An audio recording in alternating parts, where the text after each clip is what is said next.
In a quaint little village where secrets were as common as daisies, Doris had a secret so monumental it could either make her an outcast or a legend. Doris was not a witch nor a revolutionary.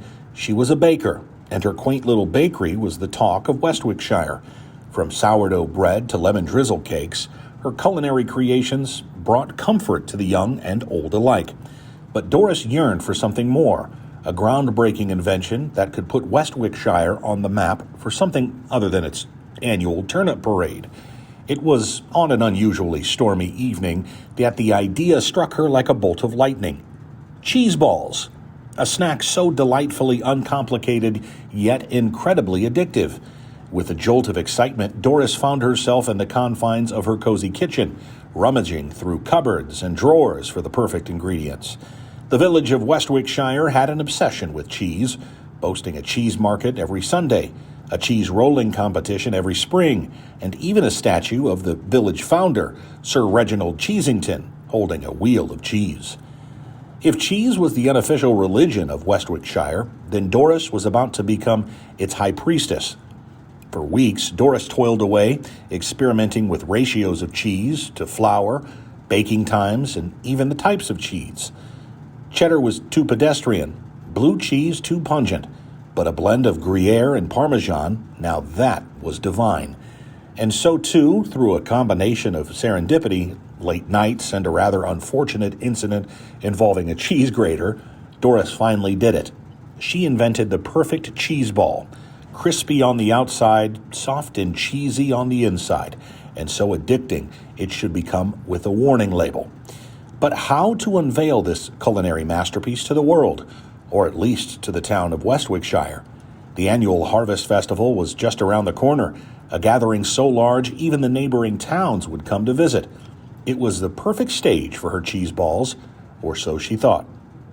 The day of the Harvest Festival arrived, and Doris felt a mix of excitement and trepidation as she set on her tall trail to the stall. The aroma of her cheese balls filled the air, wafting its way through the crowd to drawing an intrigued audience to her table. Before long, a line began to form. "The aroma is divine, Doris. What have you concocted?" inquired Mrs. Thompson, the village self-proclaimed food critic. "Ah, Mrs. Thompson, prepare yourself for a culinary revolution," exclaimed Doris, handing her a plate of cheese balls. Upon taking a bite, Mrs. Thompson's eyes widened, her taste buds awakened by an explosion of cheesy goodness. "Oh, my word, Doris, you've done it! You've actually done it!" News of Doris's cheese balls spread like wildfire. Soon even Mayor Bigsby, a rotund man with a keen affinity for food, waddled over to try this newfound sensation. "These cheese balls are magnificent, Doris. You must enter them into the great county food show next month. Why, you could put up Westwickshire on the culinary map." Flushed with pride, Doris agreed as she watched the crowd in at the stall, and it grew larger and more animated. It was clear her cheese balls were a hit. Yet it wasn't just the promise of fame or recognition that filled her with joy. It was the smiles, the laughter, the sense of community her humble cheese balls had brought to the people of Westwickshire. The great county food show arrived, a prestigious event, judged by culinary experts and attended by thousands across the region. Despite the stiff competition, Doris's cheese balls were the talk of the event. She won not only the Best Savory Snack category, but also received the coveted Innovation in Food Award, an accolade so prestigious it had its own velvet cushion. But Doris had won something even more valuable: the respect and admiration of her community. Her bakery became a pilgrimage site for cheese ball enthusiasts, and people traveled all over to sample her award-winning innovation. Life at the bakery had become a whirlwind of activity. Tour buses started adding Westwickshire as a pit stop on their countryside tours, just to give passengers a taste of Doris's iconic cheese balls. Young kids started writing school essays about her as a local hero. Even the grumpiest of residents couldn't resist a smile when they bit into the cheese ball. Doris didn't rest on her laurels, though. The success of the cheese ball gave her financial cushion and the confidence to experiment even further. She introduced new flavors, like spicy jalapeno, and truffle parmesan, even becoming a hit on its own right. Still, she made sure that her bakery retained its cozy, welcoming atmosphere, a sanctuary where anyone, whether a lifelong resident or a first-time visitor, could feel at home. She also used her newfound influence for good, donating a proportion of her proceeds and profits to help local schools and contributing Cheeseballs to every community event. In many ways, Doris became more than just a baker. She became a cornerstone of the community.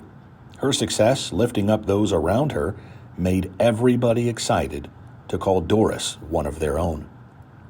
And what of the Harvest Festival, you ask? Well, the subsequent years saw a new tradition added to the festivities, the Great Cheeseball Toss, where people would try to throw cheese balls into buckets to win prizes. It was goofy, it was messy, but it was endlessly fun, much like the cheese balls that she created herself.